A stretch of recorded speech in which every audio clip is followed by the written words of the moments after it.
Frictionless Intermodal Transit is a new Industry Solutions Group solution from Oracle's Emerging Technologies team. It applies to automotive, mobility, and public sector transport customers looking to enable new transportation mobility outcomes, leveraging Oracle's software as a service and platform as a service portfolios, specifically focusing on new outcomes enabled by blockchain and artificial intelligence. Please note this is a proof of concept demonstration and is for informational purposes only. Frictionless Intermodal Transit represents a paradigm shift in the transportation mobility space.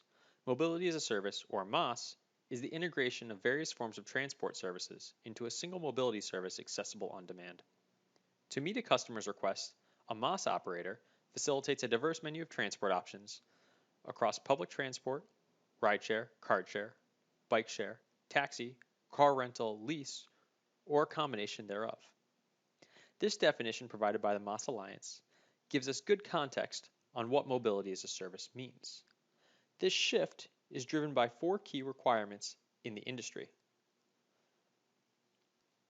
As outlined by the MIT Sloan School of Business, market demands for mobility, or mobility as a service, is that they are connected, heterogeneous, intelligent, or personalized services. From an Oracle perspective, we think of connected is mobile ticketing systems or contactless ticketing systems, or IoT-enabled systems that answer the questions like, where's my car or where's my bus? Additionally, we think of heterogeneous systems via decentralized applications or decentralized ledgers via blockchain. We think of intelligence and personalization like CRM systems and artificial intelligence to distill information quickly to my rider, such as where's the fastest route, where's the cheapest route, or maybe a combination thereof, which would be the most efficient. Frictionless Intermodal Transit addresses common MaaS challenges and risks, such as friction in booking a ticket or understanding where's my ride, single mode operator services, which are revenue constrained as single product or single mode companies, cost optimization problems, which apply more and more as cities become more dense and people prefer shorter and shorter ride segments in servicing their modes, as well as user privacy problems when connecting mode to mode to mode. Frictionless Intermodal Transit has 4 key use cases. The first use case, which enables the frictionless e-ticket, leverages blockchain to enable multimodal or multinodal transactions. These transactions share across multiple parties a rider hash tied to the transit operator, rider preferences such as I like cars or I like bikes, or I don't like Ubers, and vector data of where the rider wants to start from and where they want to end up to allow for matching via an AI algorithm enabled by a smart contract within the blockchain to give them their optimal ride route and options based on time and money, or fastest and cheapest. In this case, it reduces friction for the rider because they are able to see across multiple parties in the ecosystem a singular view of all transportation options that are available. For a transportation provider, it reduces the API integration required across multiple providers to get this same outcome. Leveraging the decentralized nature of the blockchain, we're able to automate the relationship of multiple parties in a partnership. Frictionless Intermodal Transit enables the right to be forgotten, driven by privacy regulations such as GDPR and PIPEDA. Through hash-based sharing, riders are able to share their ride preferences, some non-PII marketing preferences, and vector information, which can be used for macro-level statistics around sustainability, as well as supply and demand information across the multiple transit providers. The decoupling of rider data is enabled through key value pairs, similar to how advertisers enable GDPR-compliant advertising solutions. The third use case focuses on the next generation of passenger traffic monetization.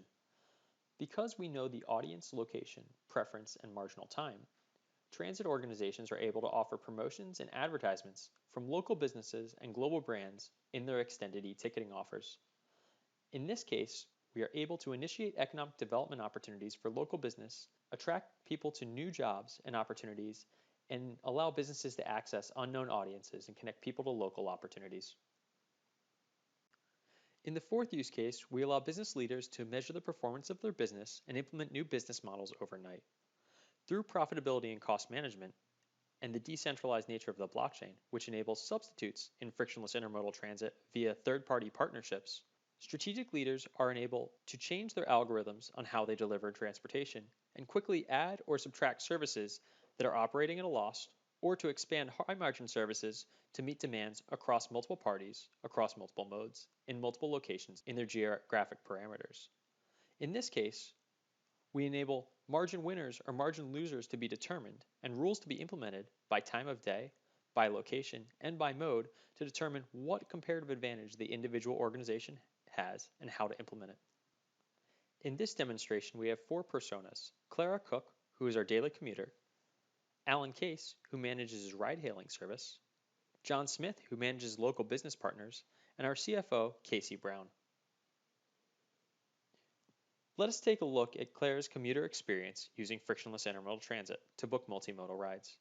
As a daily user, she has a regular app that she accesses every day, similar to major ride-hailing providers such as Uber or Lyft. In this case, she even has the ability to adjust for rain or chat with an agent.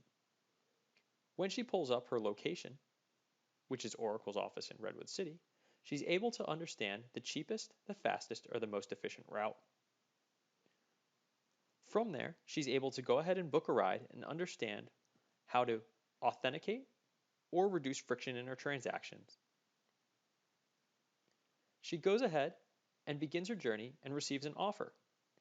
Note that she can receive an advertisement that she can save into her wallet, or she can go ahead and purchase a latte, a mocha, an Americano, or an iced coffee to arrive on the way. In this case, she places an order. When she's on her journey, she's also able to understand if there's an offload or congestion issue to meet her time of arrival. In addition, she's also able to understand her environmental impact and how to be more sustainable. Additionally, if she has to delete her information, she's able to change her preferences or even unlink her preferences or trip history or social media preferences that she can bring in to the application through a clearing of the cache or deletion of the profile, where she can re-enter into the system through another app provider or through the same app provider. When looking at it from Alan Case's perspective as the transit operator, we're able to see Clara's ticket along with other tickets that are happening at the same time. As we can see, in this case, Alan's company, Cab Services, has booked rides that are fulfilled by multiple other parties. In this case, those parties are also sharing 10% of the revenue, as Alan is sharing his customers' information to book their services. In return, Alan also provides the same information as part of the shared set of rules to allow his cab services company's rides to be booked under their apps as well. In each case, Alan makes revenue as a fulfiller or as a referral. In this case, we're able to see the referrals. When Alan goes and drills into a specific ride, what we're able to see is the individual actions that are taken in a given ride. We can see that segments have started, been canceled, updated, or different services have been added, as well as the netting of revenue across a trip payment, which Alan collects and distributes to the multiple parties, which you can see on the bottom right of the screen. Now, from a local business perspective, we're able to see John Smith, who manages the partnerships and how they're targeted to local businesses. What we're able to show is the onboarding of a new ad or offer, which ultimately is a new revenue stream for the transit operator. In this case, we have two models: the CPM model, which is a traditional way to buy advertising, or a referral model, which shares a transaction percentage, just like you would in a ride scenario for the operator. We're able to see very clear performance metrics based on sharing revenue across the cab company, as well as net new revenue for local businesses that they wouldn't otherwise receive. Because of this, they're willing to share more information to the transit operator for sharing rider information and booking a coffee in addition to the ride. Finally, let's take a look in the life of Casey Brown, the CFO of the rideshare service provider. In this case, Casey is worried about her margins and revenue. She's able to see profit curves in Oracle Profitability and Cost Management and isolate her products by time period and by route. In this case, we can see a concern during rush hour between 8 and 10 a.m. and 4 and 6 p.m.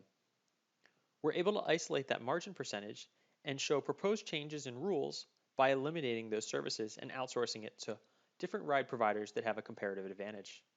In summary, Oracle Frictionless Intermodal Transit is able to change the game for transportation mobility operators across multiple industries. Through the power of blockchain and artificial intelligence, mobility providers are able to add net new revenues, manage costs, maximize profit, and be a sustainable operator that can change their ecosystem locally. This has been a proof of concept demonstration of Oracle Frictionless Intermodal Transit powered by emerging technologies.